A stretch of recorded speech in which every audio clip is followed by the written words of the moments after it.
Welcome to HZad Education's 15-day video series on IELTS 8+ band approach. We're going to cover everything in this video series. This is going to be the most concise playlist you will find online that covers everything, all my secrets, compressed in just 15 videos. Today we'll discuss vocabulary, something that affects all 4 modules. For good marks in writing and speaking, you need advanced words and phrases and a range of vocab, which means not just one thing, but multiple approaches that will be covered today.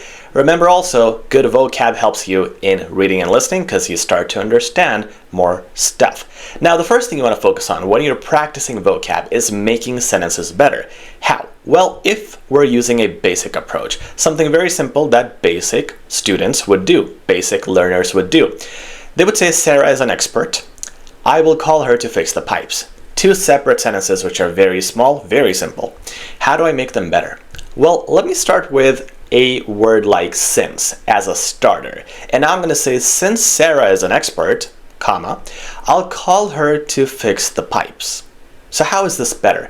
This is better because it starts with since, which allows me to connect these 2 ideas in one sentence, making this a complex sentence. Examiners love complex sentences. So one simple way you can make your sentences better is by making them complex, making them compound, and using words like since at the start will help you do that. But that's not the only one. In fact, you should use multiple words because you want to show the examiner your range. Since, because, due to, although, while, given that, all these are starters that'll help you break down sentences into 2 parts, combining 2 different clauses and making complex sentences. Now, you also want to focus on simple word upgrades. The next time you say good, try saying great. When you say bad, say terrible, sad, unhappy, and so on. The idea is you're replacing the basic words with the advanced versions, and you're making them more descriptive too. For example, something like small, you want to say very small or extremely small. The idea is you do not need very complex words. I mean, it's good if you can find really advanced words, but you don't really need them. All you need is just slightly better ones with more description, something that adds more to the adjective itself. The next time you write, proofread it and see the words that can be upgraded. The next time you speak, record it at home, play the recording, and observe the words that could have been said better. If you don't know these replacements, go to thesaurus.com, type these words out, and it'll give you some really good synonyms.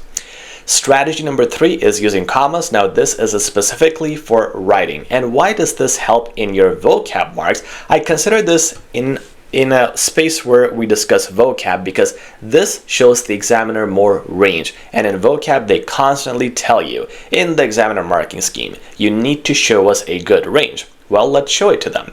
By this, I also mean we have to use an advanced range. There's 2 ways you can do this.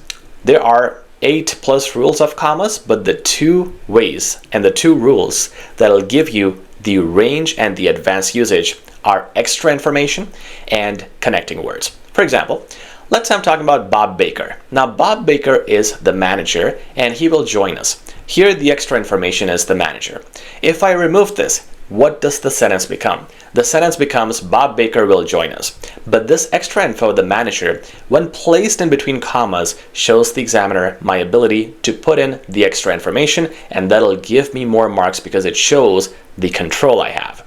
Similarly, after the meeting, we'll go home. Here, you don't have any extra information. However, these are 2 separate clauses. When you separate the clauses, the extra information that you're giving always needs to come after the comma. Think of it like a pause. Whenever you pause in writing or in speaking when you're explaining, that pause in writing has to translate as a comma. The next use is with connecting words. For example, I like winter, however, that's the connector. This winter is too cold. So here I'm using a comma after however because it's a connector in the middle of the sentence. Let's look at another example where we're using a concluding connector. The chickens stopped laying eggs. Therefore, we need new ones. Comma after the connector. And these connectors placed in between the clauses show number 1, complex sentences because you have two clauses or more, two or more clauses are complex sentences. And then you're using the commas appropriately.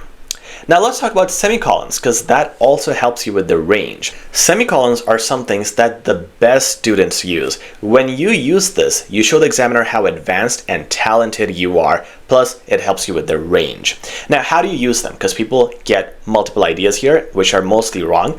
The correct way to do this is to connect two related ideas. For example, I read a book about positivity, semicolon. Now I try to use its lessons. These two clauses are related, they're based on the same story.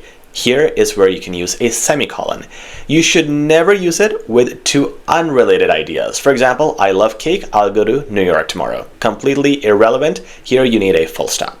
Okay, let's talk about adverbs. Adverbs are things with lees. Quickly, nicely, slowly, correctly. For example, I quickly drive to work. Adverbs define the verb. This is the verb, the action, drive. How do I drive? I drive quickly. Whenever you use adverbs in any sentence, you're adding a range, and this is something that students mostly miss. If you use more adverbs, your vocab will be more descriptive and it'll be unique because very few people actually do this in writing and speaking. Similarly, adjectives are things that people miss. These are qualities. For example, the employees are rude. Rude is the adjective. Now, here, if you can even define the employees, it's going to make the sentence even better. The older employees are rude. What type of employees are rude? The older one. Adjective 1, adjective 2. A sentence with two adjectives is better than one adjective. The more adjectives you have, the better it is.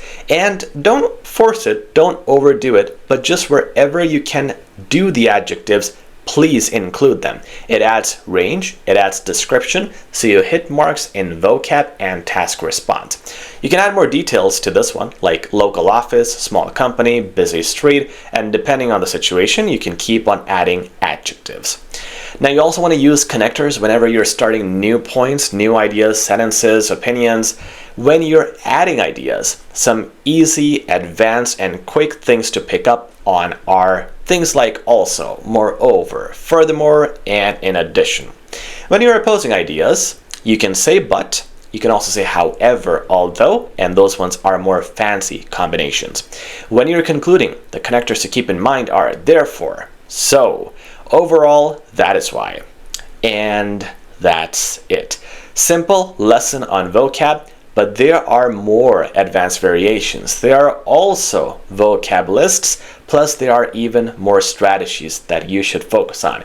If you want the complete package, guaranteed improvement or your money back, check out the link in the description and check out our offer. See how we are going to ensure you get an 8-band plus or all your money back.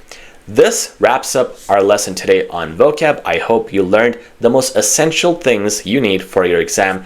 Subscribe if you haven't already, because there are 14 more lessons like this coming out, which are going to go more in detail into all modules, including templates, strategies, best words and phrases, how to skim, how to scan, how to listen and pay attention, how to comprehend questions and concepts, and a lot more. Subscribe if you haven't already, and I'll see you soon.